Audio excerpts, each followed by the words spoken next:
साल 2020 में कोरोना जैसी महामारी ने जिस तरह से हमारे देश की आम जनता को झकझोरा था, जिससे देश का हर एक इंसान कहीं ना कहीं दुखी था और अपनी अपनी कठिनाइयों का सामना कर रहा था और उनकी अर्थव्यवस्था से लेकर उनकी जेब खर्च में अच्छा खासा असर होता हुआ दिखा था।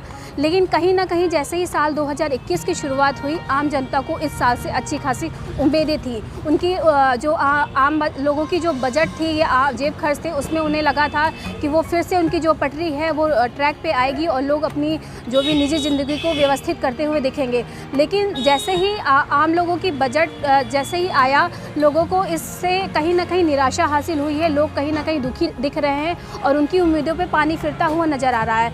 अब हाल ही में पेट्रोल डीजल के जो दाम बढ़ते हुए दिखे हैं, उससे लोगों में काफ़ी निराशा और दुख देखने को मिल रहा है। लोग अपनी अपनी बातों को किस तरह से सरकार तक पहुँचाए, आखिर लोग कैसे अपनी व्यवस्था को सरकार तक पहुँचाए, अपनी कैसे बातों को कहें। आइए यहाँ से लोगों की से जानते हैं कि उनकी क्या उम्मीदें हैं और पेट्रोल डीजलों के दामों पे उनकी क्या विचार है। सर, आपका नाम क्या है?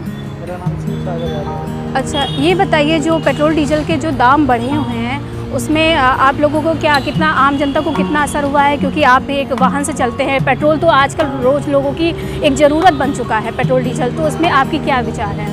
बहुत ज़्यादा बढ़े, बहुत हम लोग परेशान हैं। हम लोग तो फील्ड में चलने वाले हैं, हम लोग काफ़ी परेशान हैं। डेली का डेली रेट बढ़ता ही जा। लेकिन जो आम लोग हैं, जैसे कोरोना या लॉकडाउन हुआ, आम लोगों की ज़िंदगी वैसे ही चल रही थी। उनको परिवार का खर्च भी देखना था, अपना निजी खर्च भी देखना था और वाहन का खर्चा, क्योंकि कहीं ना कहीं आने जाने के लिए लोगों को वाहन से ही अपना सहारा लेना पड़ता है। तो आप क्या कहना चाहेंगे कि जो पेट्रोल डीजल के दाम बढ़े हैं उस पर किस तरह से सुधार होना चाहिए? एक आम जनता होने के नाते आपके क्या विचार है इस पर? रेट तो बहुत कम होने चाहिए, क्योंकि लोग इतना ज़्यादा पेट्रोल बढ़ेगा तो लोग कैसे चल पाएंगे? नहीं चल पाएंगे, तो परेशानी होगी।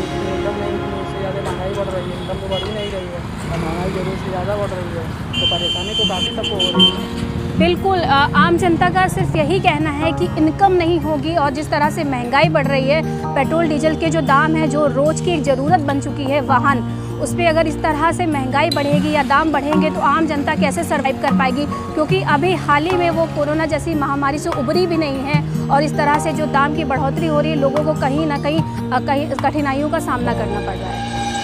हमारे साथ कुछ और लोग हैं, कुछ और उपभोक्ता हैं जो पेट्रोल अभी हाल ही में ले रहे हैं। आइए जानते हैं उत्तर प्रदेश की जो जनता है उस पर उनकी क्या राय है, क्योंकि जिस तरह से रेट बढ़े हैं, लोगों को कहीं ना कहीं दिक्कतें हो रही हैं, लेकिन फिर भी लोग अपना जो है पेट्रोल या जो रोज़मर्रा का काम है वो तो चल ही रहा, लेकिन फिर भी उनके क्या विचार है, आइए जानते हैं। सर, सबसे पहले आप अपना नाम बताइए। अमन। सर, ये बताइए, जो पेट्रोल डीजल के दाम बढ़े हैं उसमें आम जनता को प्रॉब्लम हो रही है और कहीं ना कहीं लोगों को बहुत सारी दिक्कतें हो रही हैं, तो इसमें आपके क्या विचार हैं? मैम, दिक्कत तो हो रही है बहुत ज़्यादा, क्योंकि पेट्रोल इतना महंगा हो गया। अब हमको जैसे स्कूटी है, स्कूटी का एवरेज भी ज़्यादा नहीं होता, घर से इतनी पॉकेट मनी भी नहीं आती है। अब हमको मान लीजिए कोचिंग हम स्कूटी से जाते हैं डेली, तो पहले क्या था 80 रुपये का था, कुछ चल जाता था। अब पेट्रोल 100 तक पहुंचने वाला है। पेट्रोल का रेट इतने ज़्यादा हो गए, फिर मतलब डेली का खर्चा ही पेट्रोल को जा रहा है। हमें डेली एवरेज 50 रुपये मान के चलना है कि पेट्रोल पे जा रहा है कम से कम। जिस तरह से देखा आपने, इन्होंने बताया कि कितनी ज़्यादा दिक्कतें हो रही हैं आम जनता को। लोगों का बस एक ही विचार है कि 100 रुपये के पार पहुंचने वाले हैं पेट्रोल डीजल के दाम और लोगों को बहुत सारी दिक्कतें हो रही हैं। लोगों को उम्मीद नहीं थी कि साल 2021 में सबसे पहले पड़ाव में उन्हें पेट्रोल डीजल के दाम को लेकर सर पीटना पड़ेगा।